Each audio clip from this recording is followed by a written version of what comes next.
There's something fascinating about capturing life in still form, especially when it's something small and delicate as a bee. Every tiny hair, every soft curve of its wings, and the perfect rhythm of its stripes tell a story of structure and function. In this video, we're going to slow down and study those details closely, translating them onto paper with nothing more than charcoal pencils, a brush, and a careful hand. You'll learn how to draw realistic textures, build soft gradients, and shape light and shadow until the drawing starts to feel almost alive. It's not about rushing, it's about observing, layering, and understanding how to turn simple tools into something truly detailed. So, if you're ready to go beyond basic sketching and explore what realism really means, then grab your tools and let's begin.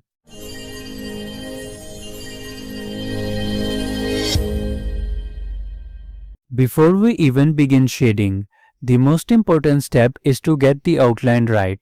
A clean, accurate outline gives structure to your entire drawing. Since we're drawing a realistic bee, proportion and placement are key. Start by lightly sketching a simple shape of the bee. Don't go into details right away. Use an HP charcoal pencil or a regular graphite pencil for this part, something that can be erased easily without smudging too much. This is your foundation sketch.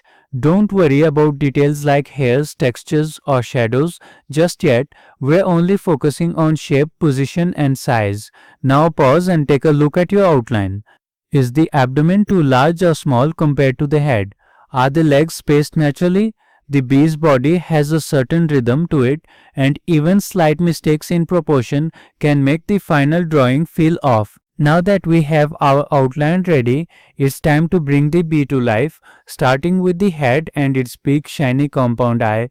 This part is full of texture, tiny fur, soft shadows, and a deep dark eye that captures light. Let's go step by step. Start with the eye since it anchors the head and sets the contrast. Use a soft charcoal pencil to gently shade the inside of the eye, filling it in gradually. The bee's eye is very dark but not flat, so don't press too hard all at once. Instead, build the tone in layers. Leave a small area unshaded near the top of the eye for the highlight. This is where light reflects off the rounded surface, making it look glossy and 3D. You can either draw around it or lift it later using a kneadable eraser. Once the base shade is done, use a small soft brush to smooth the charcoal and remove any scratchy texture. If the eye still looks too flat, go back in with your charcoal pencil to darken the bottom part and edges, creating more depth. Now let's work on the fur on the head. Bees have thick soft hair covering their heads, which gives them that fuzzy look. To draw this, start by using a sharp charcoal pencil to make short directional strokes around the eye. These strokes should follow the curve of the head. Around the top and sides, they curve outwards. Closer to the eye, they wrap around slightly. Vary the length and direction slightly to make it look more natural. Not all hairs grow perfectly straight. Once the texture is in place, lightly blend over the fur using a soft brush. Don't press too hard. You want to soften the tone without losing the hair detail. This step gives the fur a realistic softness and natural shading. You can now use your mono zero eraser or kneadable eraser shaped to a point to lift out a few tiny hairs where the light hits, especially near the top of the head. These subtle highlights help add depth and fluffiness. Around the antenna, darken the space behind them a little so they stand out. Then add soft shadowing around the base of each antenna and blend lightly. The antennae themselves should be drawn thin, clean, and slightly darker than the fur so they stay visible. Zoom out and observe the values. The head should be darker near the eye, softer and lighter on the top where light hits, and textured all around. Now let's focus on the thorax, which is the middle part of the bee's body and one of the fluffiest and most detailed sections of this drawing. The thorax is where the wings and legs attach, and it's covered in thick soft hair. In this part, we'll use careful layering and subtle blending to build volume and fur texture. Start by identifying where the light source is coming from. In our reference, the light hits the top of the thorax, creating a natural highlight. The sides and bottom are darker, especially where the thorax connects to the legs and abdomen. Begin by applying a light charcoal base tone over the entire thorax. You can do this using a soft brush dipped in charcoal powder, or you can shade lightly with a charcoal pencil and then blend with a tissue or soft brush. This base layer helps establish form and makes the upcoming textures smoother to add. Make sure you keep the highlight area at the top clean or lighter. Avoid overshading that zone. You can even tap it gently with a kneadable eraser if it starts getting too dark. Now let's begin building up the thick fur. Use a sharp charcoal pencil to create short, soft, curved strokes. These strokes should follow the curvature of the thorax, radiating outward from the center. The direction of the fur is very important. On the top middle, hairs go upward. On the sides, they curve downward and outward. This natural flow adds a sense of roundness to the bee's body. Use more strokes in darker areas and fewer thinner ones in lighter zones to keep the highlights visible. You don't need to draw every hair, just suggest the texture by placing the right strokes in the right directions. Once you've built up a solid layer of fur strokes, lightly blend over the area using a small soft brush. This will soften the fur and make it look more natural. To bring back detail, use a mono zero eraser and gently lift out thin highlight lines. Focus on areas that catch the most light, especially around the top curve of the thorax. This step gives the illusion of light bouncing off soft fur. Repeat this process, add more strokes with your charcoal pencil, blend softly, then lift with an eraser. You can repeat this layering process 2 or 3 times until the fur looks rich and full. Now go around the outer edge of the thorax, especially where it meets the wings and legs, and slightly darken the outline with the charcoal pencil.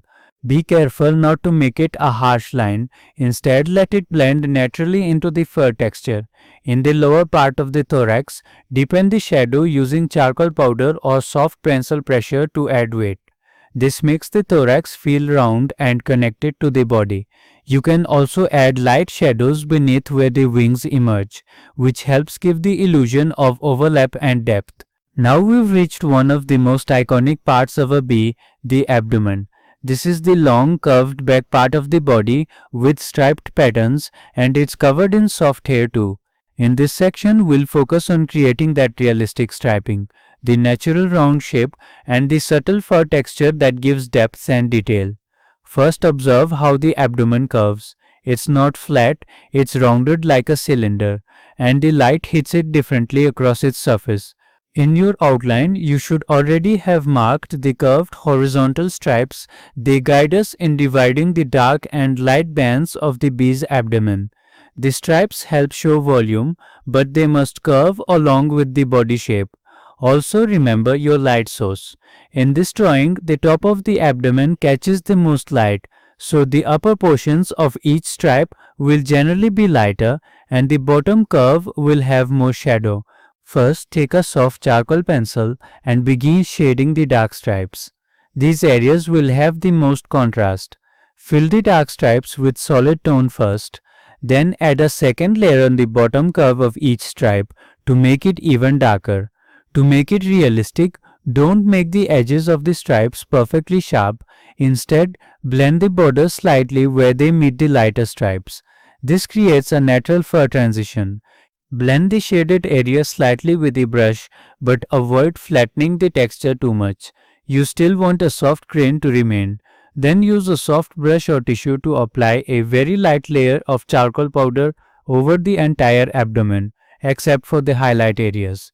This base layer makes future shading easier and more even.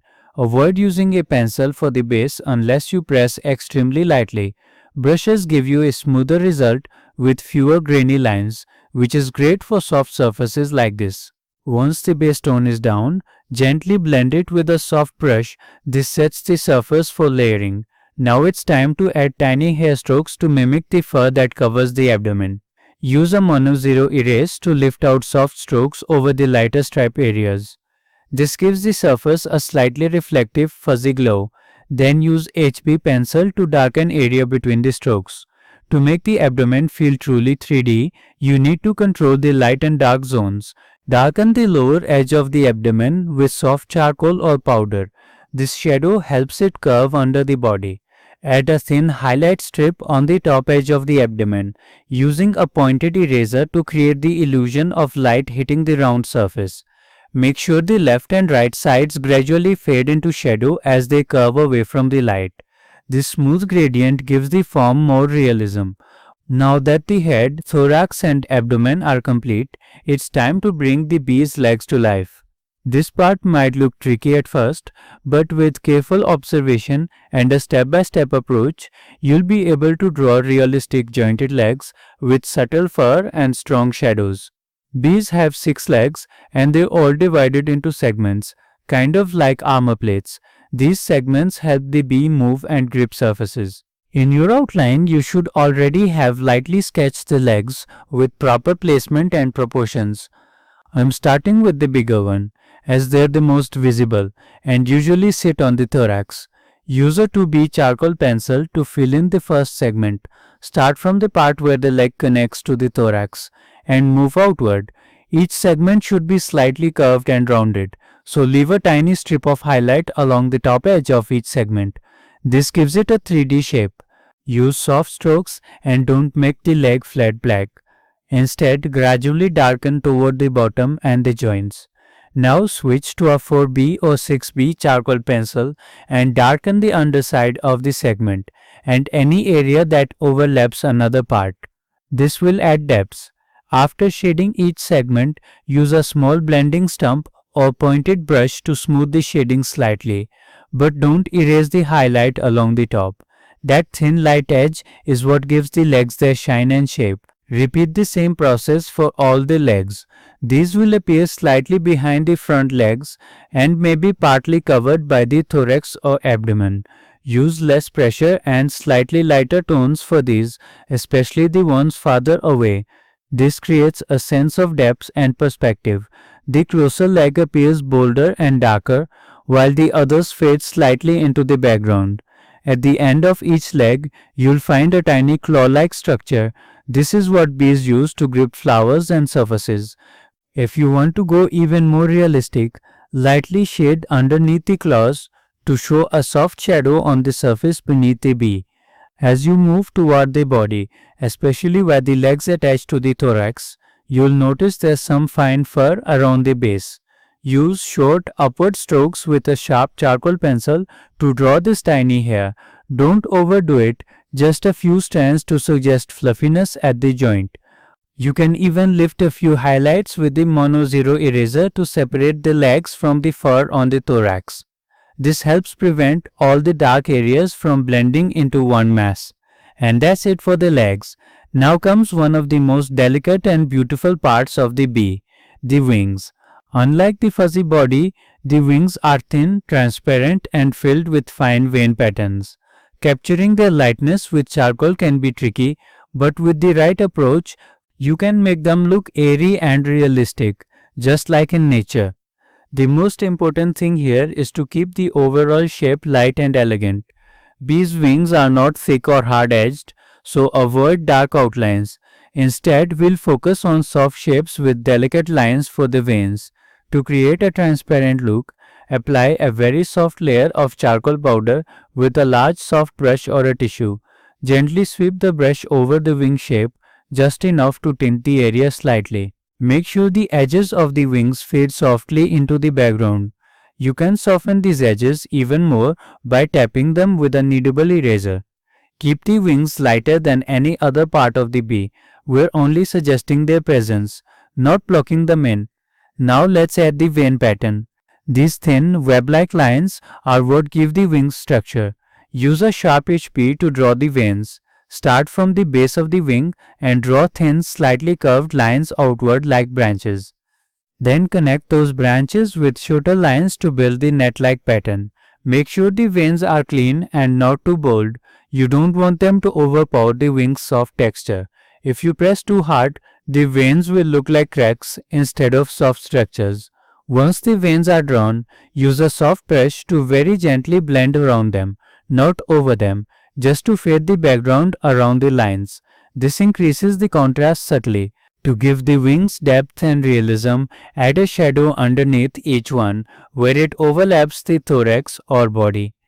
Use a small brush with charcoal powder to place a very soft light shadow just under the wing. Blend outward gently so the shadow disappears into the body and doesn't look like a dark patch. This shadow helps show that the wings are hovering just above the body or gently resting on it. If any part of the wings looks too dark, lift the charcoal using a kneadable eraser to bring back some brightness. And that's it. You've now completed a realistic bee drawing in charcoal using detail layering, texture control, and soft shading techniques. We started with a simple outline and slowly built every detail one stroke at a time until the bee felt alive on paper. If you followed along, be proud of your patience and precision. And if this is your first time drawing something this detailed with charcoal, you've made a huge step forward. If you enjoyed this tutorial, don't forget to like, subscribe and share your drawing with me on Instagram. Thanks for watching. See you in the next one.